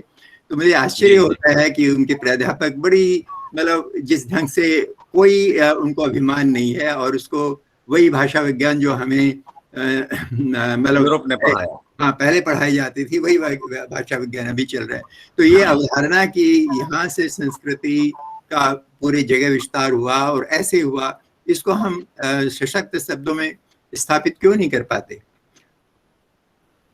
जी देखिए, मैंने विषय थोड़ा अलग है लेकिन मैं फिर भी संक्षेप में बताता हूँ। दरअसल मैंने जो अभी नई पुस्तक लिखी है, भारतीय ऐतिहासिक कालगणना एक भारतीय विवेचन, उसमें इस प्रश्न को उठाया है जो आपने अभी कहा जी, और मैंने दूसरे ढंग से इस प्रश्न को हल करने का प्रयास किया है। और मुझे लगता है कि हम अब उत्तर देने की बजाय, यह बताने की बजाय कि संस्कृत कितनी प्राचीन भाषा में प्रेजेंट करेंगे, तो बोलना है तो वैसे रहो, वो हैंड रेज करो ना, रेज हैंड, वो लिखा है। जी भाई साहब, मैं बोलूं? बोलिए बोलिए, आप बोलिए रविशंकर। हाँ ठीक है। तो मेरा कहना यह है कि अब हम उत्तर न दें, अब हम प्रश्न खड़े करें। तो पहला प्रश्न ये बनता है कि यदि दुनिया में सबसे प्राचीन भाषा जो भी रहे, भाषा को तो हम बाद में देखेंगे, हम पहले प्राचीनता की ही चर्चा कर लें कि चलो भाई तुम्हारे अनुसार मानव सभ्यता प्राचीन है। हाँ। और जो पुरातत्व बता रहा है, आर्कियोलॉजी बता रही है, तो आर्कियोलॉजी कितनी सटीक है? हम तो उनके एक एक शास्त्र की समीक्षा करते चलें, जियोलॉजी की समीक्षा करें। जियोलॉजी जो बता रहा है कि ये इतना, उसका जियोलॉजिकल एक क्रोनोलॉजी बनी हुई है, उन्होंने एक टाइम स्केल दिया है कि इस समय में ये हुआ, इस समय में ये हुआ, इस समय में ये हुआ। हम उस पर प्रश्न चिन्ह करना शुरू करें। तो मैंने अपनी पुस्तक जो लिखी है अभी ऐतिहासिक कालगणना पर, उसमें इन विधाओं पे प्रश्न खड़े किए हैं और हमने यह दिखाने का मैंने प्रयास किया है कि वास्तव में इनकी सारी गणना ही गलत है। यह जो बता रहे हैं कि मनुष्य सभ्यता एक लगभग मानव सभ्यता पिछले 18-20 हजार साल की, केवल मात्र इतने वर्ष की है, होमो सेपियंस की, और उसके पहले का जो मानव था वो बहुत ही अविकसित था, आदिम अवस्था में था, वो बोल नहीं सकता था। मैं यह कह रहा हूं कि वास्तव में ये सारी गणना उनकी गलत है और ऐसे पुख्ता प्रमाण उपलब्ध हैं जो यह साबित करते हैं कि कई लाख वर्ष पहले भी विकसित मानव सभ्यता विद्यमान थी। तो यदि कई लाख साल पहले विकसित मानव सभ्यता विद्यमान थी तो वह संवाद भी तो करती होगी, तो वह किस भाषा में संवाद करती होगी? तो एक प्रश्न तो यह उठ जाता है। दूसरी बात यह है कि यदि उस इतिहास को हम ढूंढना चाहें कि किस भाषा में बात करती होगी या फिर वो कौन लोग रहे होंगे, तो इसका कहीं कोई लिखित विवरण मिलता है क्या? तो वह लिखित विवरण दुनिया में और कहीं नहीं मिलता सिवाय भारत के, और उसके ग्रंथ हमारे ही हैं, तो उससे ये अपने आप स्थापित होता है। दूसरी बात जो भाषा शास्त्र की आपने कही, यह बात ठीक है, ये तो भाषा शास्त्र का ही विषय नहीं है। तो भारत के सभी डिसिप्लिन्स में, यानी कि यदि आप पॉलिटिकल साइंस उठा लें, आप हिस्ट्री उठा लें, आप फिजिक्स उठा लें, कोई भी डिसिप्लिन उठाएं जो एकेडमिया में पढ़ाया जाता है, उन सभी डिसिप्लिन में जो पढ़ाया जाता है वह केवल और केवल पिछले 200-300 वर्षों में, 400 वर्षों में यूरोप में जो कुछ विकसित हुआ है वही पढ़ाया जाता है। यानी हम यदि पॉलिटिकल थॉट पढ़ेंगे तो यूरोपीय जो पॉलिटिकल थिंकर्स हुए हैं हम उनको ही पढ़ते हैं। तो हर विधा में केवल उनको पढ़ाया जाता है। नेचुरल है तो भाषा शास्त्र में भी वो उनको ही पढ़ाते हैं। तो हमारे यहाँ जैसे पंडित भगवत दत्त ने भाषा शास्त्र पे पूरी पुस्तक लिखी है, भाषा का इतिहास, और वैसे ही एक पुस्तक और इनका है जो पंडित रघुनंदन शर्मा जी की है, अक्षर विज्ञान पे, जो वैदिक संपत्ति में भी मिलती है। उन्होंने अलग से भी उस पुस्तक को प्रकाशित किया। ऐसे बहुत लोगों के काम हैं, लेकिन इन कामों को कहीं जगह नहीं है एकेडमिया में। तो उसका मूल कारण यही है कि आखिरकार आज तक जो शिक्षा है वो वही औपनिवेशिक शिक्षा है जो अंग्रेज देना चाहते थे और दे रहे थे। हमने तो उसमें कोई बदल किया नहीं है। तो भाषा शास्त्र पे तो इतने सवाल खड़े हो सकते हैं। एक भाषा शास्त्र के प्रोफेसर थे DU में, कृपा शंकर सिंह, जो जिनका देहांत हो गया, तो उनसे मेरा बहुत संवाद होता था। मैंने उनसे कई बार पूछा कि भाषा की उत्पत्ति कैसे हुई, इस पर आप लोगों का मत क्या है। तो उन्होंने मुझे कहा ऐसा है कि भाषा की उत्पत्ति कैसे हुई इसका कोई सटीक उत्तर संभव नहीं है, इसलिए यूरोपीय विद्वानों ने भाषा की उत्पत्ति को चर्चा से बाहर कर दिया है। मतलब इस प्रश्न पे वो चर्चा ही करना बंद कर चुके हैं। अब जब चर्चा नहीं करेंगे तब आप क्या करेंगे? तब आप ये नहीं करेंगे कि वो एक दोनों मान्यताओं को आप पढ़ा दें कि एक मान्यता है जो कहती है कि ईश्वर से हमें भाषा प्राप्त हुई, और दूसरी मान्यता है जो कहती है कि हमने संकेतों से और इशारों से भाषा बना ली, धीरे धीरे विकसित की। ये दोनों मत नहीं पढ़ाए जाएंगे यदि आपने प्रश्न से बाहर किया। पढ़ाएंगे आप दूसरे वाले मत को एक सर्वमान्य वैज्ञानिक सिद्धांत की तरह, जबकि वो आपके पास उसके प्रमाण में कोई प्रमाण उपलब्ध नहीं है उसके पुष्टि में।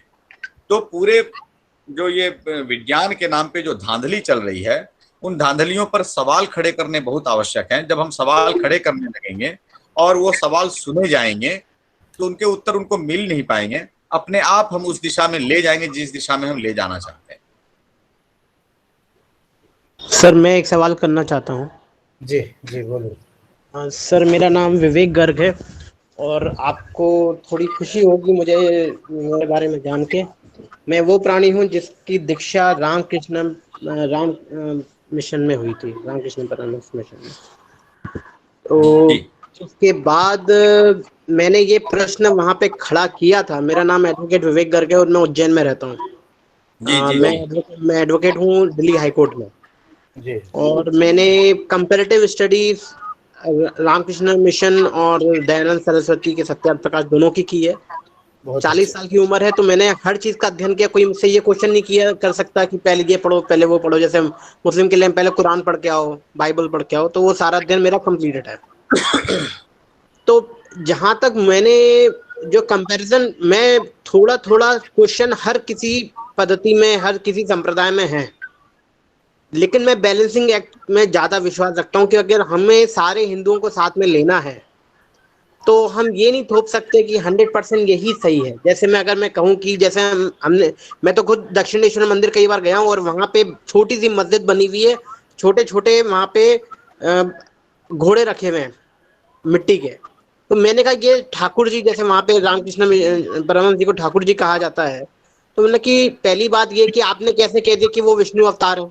मैं उनको गुरु मान सकता हूँ, उनमें इनलाइटनमेंट भी हो सकता है, लेकिन उन्होंने ये कहा कि एक तो अल्लाह के दर्शन कैसे हुए और उनको मोसेस के दर्शन क्यों नहीं हुए? अगर सारे धर्मों का अध्ययन किया है तो मोसेस के क्यों नहीं हुए जो यहूदी के हैं? वो केवल जीसस क्राइस्ट और गुरु नानक के तो हो गए उनका दर्शन, महावीर के दर्शन हुए, फिर बहाइज्म के क्यों नहीं हुए? ठीक है ना। तो ऐसे और भी धर्म हैं जो जो जो जो संत है जो ईश्वर के करीब है, उसको तो दुनिया के रेड इंडियंस के भी जो गुरु हैं उनका भी दर्शन होना चाहिए। बात यह है कि जो भारत में अवेलेबल धर्म थे उनको केवल उनके बारे में जानकारी थी जी। उनको यहूदी धर्म के बारे में जानकारी नहीं थी, तो वहां पे वो गलत होते हैं।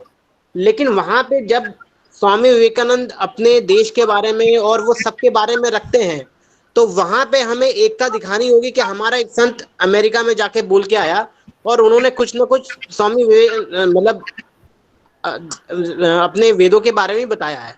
अब यहाँ पे जब मेरा प्रश्न कुछ आता है कि आर्य समाज को मैंने बहुत करीब से देखा है, मैं महेंद्र आर्य जी के साथ भी रहा हूँ, तो एक जो स्वामी श्रद्धानंद जी के पीरियड का जो आर्य समाज था और जो आज का आर्य समाज है उसमें अंतर है। यहाँ पे कहीं ना कहीं पॉलिटिक्स आ गई है और वो जो हमारा जो भाई परमानंद जी ने जो एक मिशन लेके चला था वो कहीं ना कहीं खो गया। यहाँ तक कि जो इंदौर का जो रामकृष्ण मिशन मठ जो है वो मिशन में एडमिट हुआ तो भाई महावीर के सुपुत्र भाई परमानंद जी के सुपुत्र भाई महावीर जो कि गवर्नर थे एमपी के, वो खुद उद्घाटन करने आए थे और उन्होंने एक तालमेल की बात बिठाई थी कि आज अगर हम ये कहें कि अगर राम मंदिर है और वहां पे हम मूर्ति पूजा को नहीं मानेंगे तो एक बहुत बड़ा हिस्सा हमारे हाथ से चला जाएगा। तो कहीं ना कहीं हमें बैलेंसिंग एक्ट की जरूरत है और जो एक साइंटिफिक हिस्ट्री जो स्वामी दयानंद जी ने बताई है कि हमारे पुराणों से, हमारे वेदों में से क्या क्या ओरिजिनल हिस्ट्री है, उसको सही ढंग से रखना पड़ेगा कि हनुमान जी की पूछ नहीं थी, वो वानर थे जो कि ऐसे नर जो कि वन में रहते थे। जी विवेक जी, ऐसा है, मैं आपकी बात समझ गया। देखिए, एक तो हम लोग यहाँ आर्य समाज पे नहीं, महर्षि दयानंद की सभ्यता मूलक दृष्टि पे चर्चा कर रहे हैं, लेकिन मैं इसमें एक बात आपको कहना चाहूंगा। एक परिवार होता है, कोई सा एक छोटा सा परिवार आप लीजिए, मान लीजिए एक व्यक्ति है, उसकी पत्नी है, उसके 4-5 बच्चे हैं और उन बच्चों के भी कुछ बच्चे हैं, और इतने यदि एक 15-20 लोगों का एक परिवार है तो आप देखेंगे इतने में ही कुछ लोग बड़े बुद्धिशील होंगे, कुछ लोग बिल्कुल लाठी लेके ही घूमते चलेंगे, कुछ लोग ऐसे होंगे जो हर किसी से लड़ रहे होंगे, कुछ लोग ऐसे होंगे जो सबको साथ लेके चलने का प्रयास कर रहे होंगे। हम देखते हैं एक परिवार में ही भिन्न भिन्न स्वभाव के लोग मिल जाते हैं। तो हम किसी संगठन से यह आशा करें कि उस संगठन में सारे लोग एक जैसे होंगे, ये संभव नहीं है। तो आर्य समाज के जितने विद्वानों को मैंने पढ़ा है, चाहे वो पंडित युधिष्ठिर मीमांसक हो, या फिर वो ब्रह्ममुनि हो, या फिर उदयवीर शास्त्री हो, या वैद्य गुरुदत्त हो, या पंडित भगवत दत्त हो, ऐसे बहुत सारे, मैं सबके नाम भी नहीं मैं अब यहाँ पर ले पाऊंगा, सत्यप्रकाश हो, सत्यप्रकाश सरस्वती हो, गंगा प्रसाद उपाध्याय हो। आप विद्वानों को जब आप पढ़ेंगे तो आपको ये वैषम्य नहीं दिखेगा, पहली बात। दूसरी बात क्या है, यह ठीक है आपका जो कहना है कि हमको समय अनुकूल चीजों को करना पड़ता है, तो आप देखिए इसका रास्ता तो ऋषि दयानंद ने खुद छोड़ा हुआ है। एक आप यदि उनके जीवन को पढ़ेंगे, पंडित लेखराम जी ने जो उनका जीवन चरित्र तैयार किया है, आप उसको पढ़िए तो उसमें एक प्रसंग मिलेगा। उनसे एक व्यक्ति पूछता है कि यदि आप कहते हैं मूर्ति पूजा न हो, ये दशहरा जो मनाया जाता है और अलग अलग त्योहार मनाए जाते हैं, ये कैसे मनाए जाएं, इनका क्या स्वरूप हो? और वहां वो उत्तर देते हैं कि ये इसी रूप में मनाए जाएं जिस रूप में आज मनाए जा रहे हैं अभी। इसका मतलब है कि यानी दशहरा और उसमें देवी की पूजा ये होगी। तो दयानंद जी का विरोध इस पर नहीं है कि आपने राम मंदिर बनाना है और वहां मूर्ति स्थापित करनी है, वहां वो होगा, उससे उनका विरोध नहीं है। उनका कहना केवल यह है कि आप प्रतिदिन नित्य कर्म में पंच महायज्ञों को त्याग कर, संध्या पद्धति को त्याग कर, ईश्वर उपासना के नाम पर आप जो दूसरा प्रतिमा पूजन कर रहे हैं वह गलत है, उसको आप त्याग दीजिए। समाज के स्तर पे, सामूहिक स्तर पे जो हो रहा है उसको उन्होंने कभी नहीं नकारा। उन्होंने कहा जो ये इस स्तर पे हो रहा है, इसके कारण समाज को नुकसान हो रहा है, क्योंकि व्यक्ति जड़ बन रहा है। व्यक्ति जड़ बनेगा तो पूरा समाज जड़ हो जाएगा, इसकी बात की है उन्होंने। तो ऐसे बहुत सारे सूत्र स्वामी दयानंद के जीवनी को और उनके जीवन को बहुत गहनता से पढ़ने की जरूरत है। उन्होंने हर विषय पर कुछ न कुछ इंगित किया है, हर मुद्दे पर उन्होंने कुछ न कुछ बोला और वो बहुत जबरदस्त है। तो उसको हम पढ़ेंगे, मुझे लगता है हर विषय का समाधान मिल जाएगा। धन्यवाद धन्यवाद। अभी हमारे बीच में सूरीनाम देश से पंडित विरजानंद अवतार जी हैं, बहुत बड़े विद्वान हैं, वो भी कुछ अपना प्रश्न या बात रखना चाहते हैं। तो मैं आमंत्रित करता हूं दक्षिण अमेरिका के सूरीनाम देश से विरजानंद अवतार जी को। विरजानंद जी,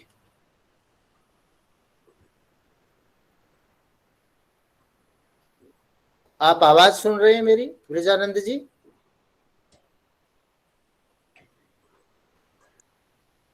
लगता है उनका म्यूट है, उनको बोलिए अनम्यूट करें। अच्छा विरजानंद जी, आप अपने आप को अनम्यूट कीजिए, आपने अपना उसको बंद कर रखा है। अपनी आवाज खोलिए विरजानंद जी, तब आपको आप बोल सकेंगे, आपकी आवाज हमें सुनाई देगी।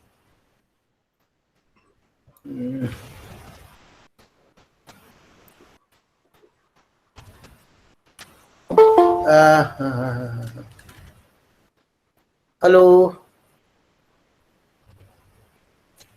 अनम्यूट नहीं हुआ है। चलिए, अगर वो नहीं बोल पाते तो मैं आगे बढ़ता हूँ।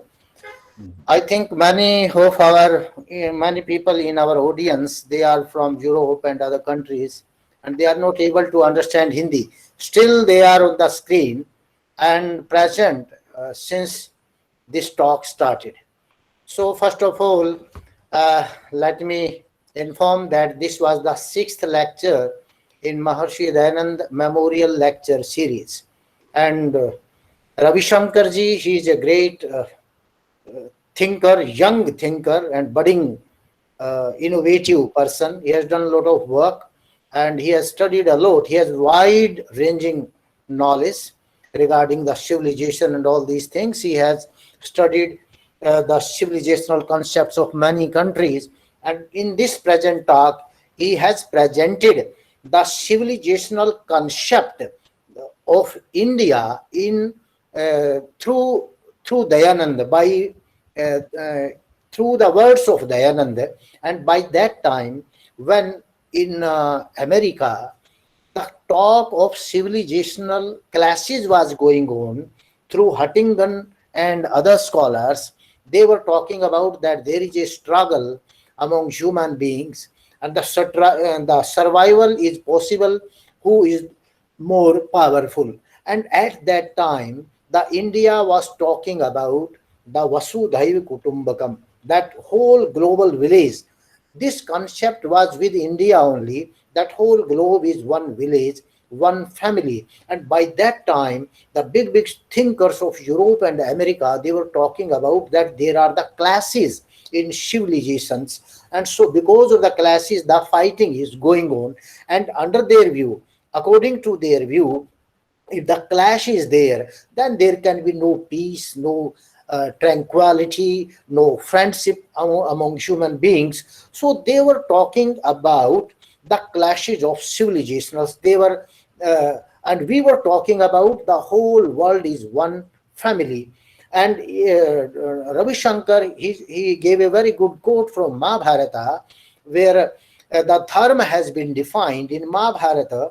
The dharma and civilization are one thing. The civilization is based upon dharma, and dharma is based upon truth. If the truth is not there, there is no dharma.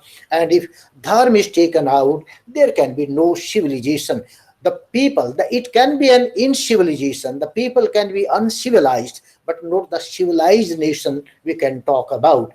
And in India also, there were two streams he talked about, the two waves of thinkings, the two streams of thought were going on. One propagated by Raja Ram Mohan Rai, the founder of Brahmo Samaj, and he was thinking that India's progress, the way of India's development and progress, it goes through the West. If he wanted every Indian to have the Western specs on his eyes if he wants to see the progress and development of the country. But on the other hand, Dayananda, he was talking about that if we want to develop, and if the whole world want to develop or go to the advanced level of spirituality and this modern scientific level, then he will have to go by the teachings of the Vedas. Dayananda was just like a sun who was having its own light. He never thought a requirement to look at the West for the progress of his country. On the other hand, we see Vivekananda.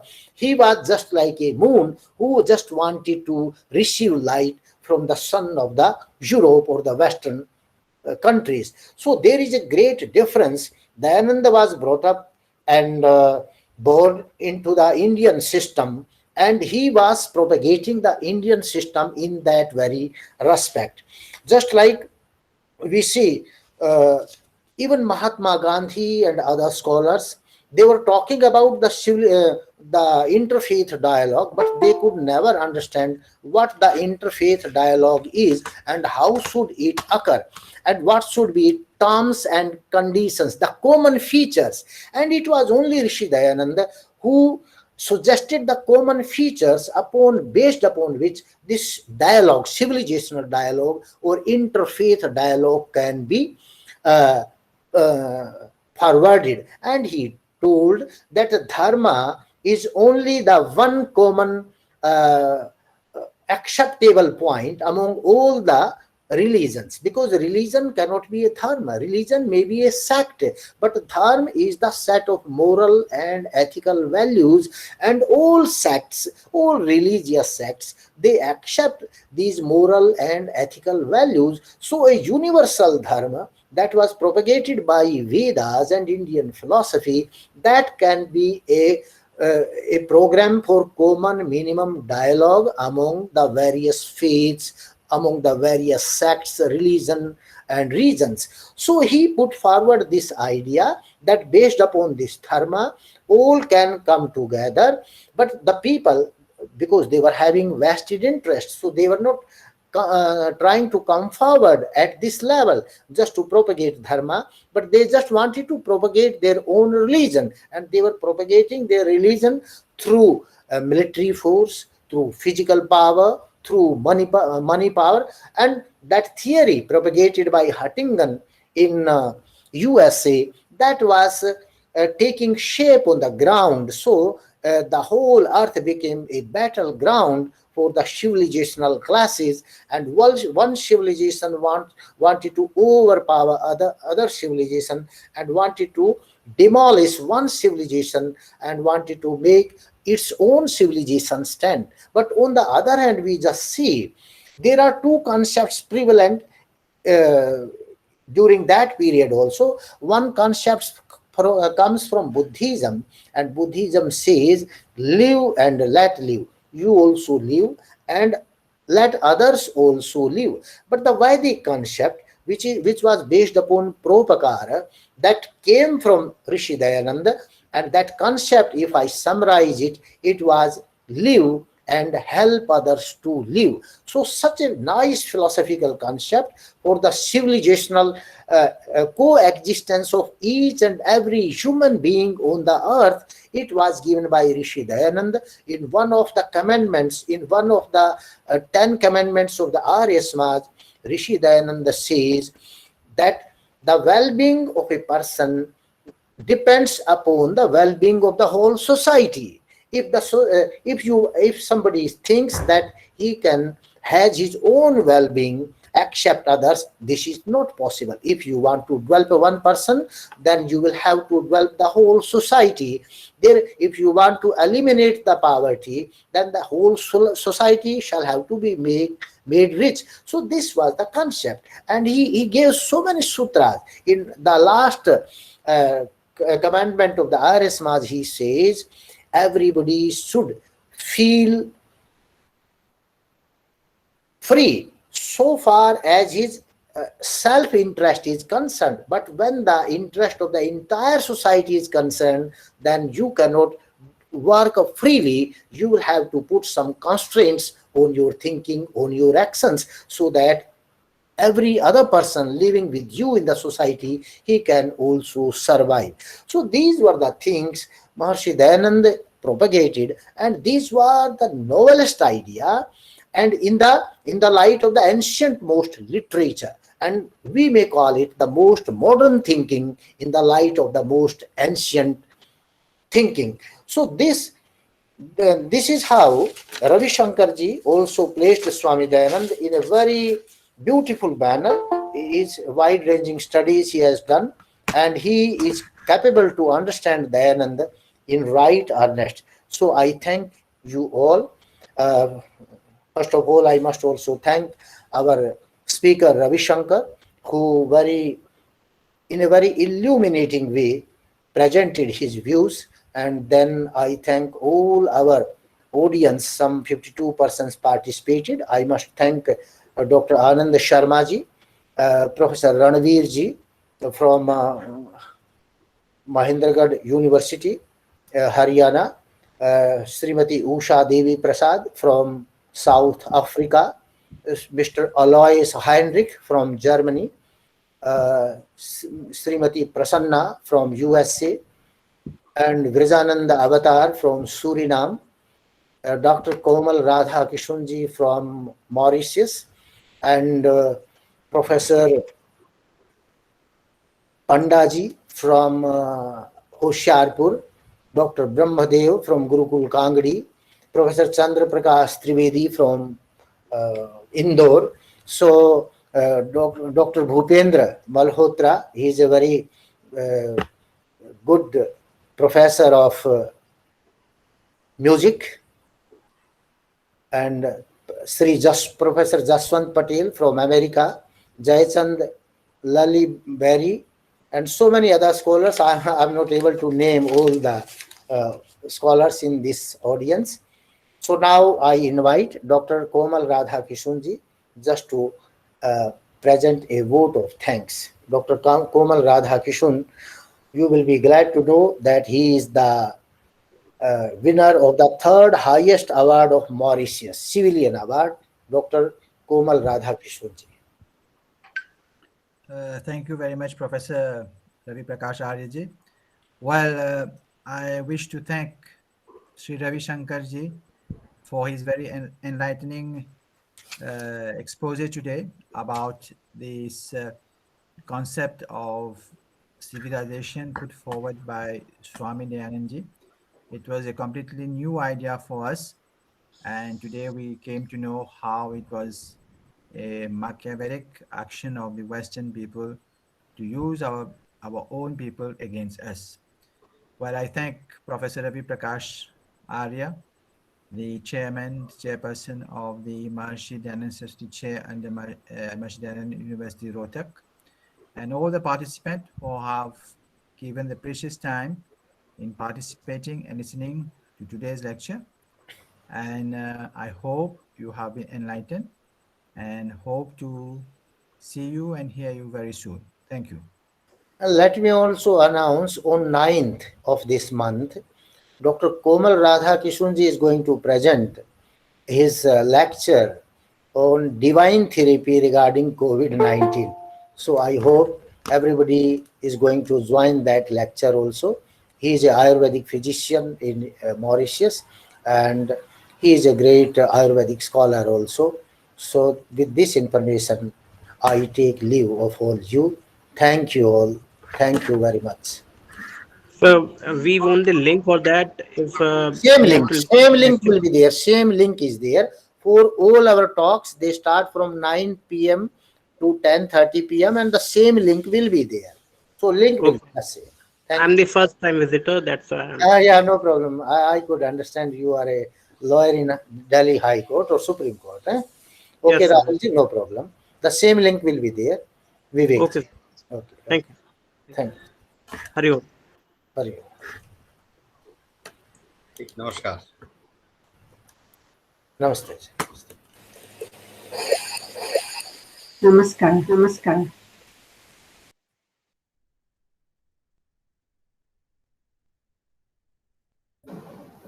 नमस्कार. नमस्कार.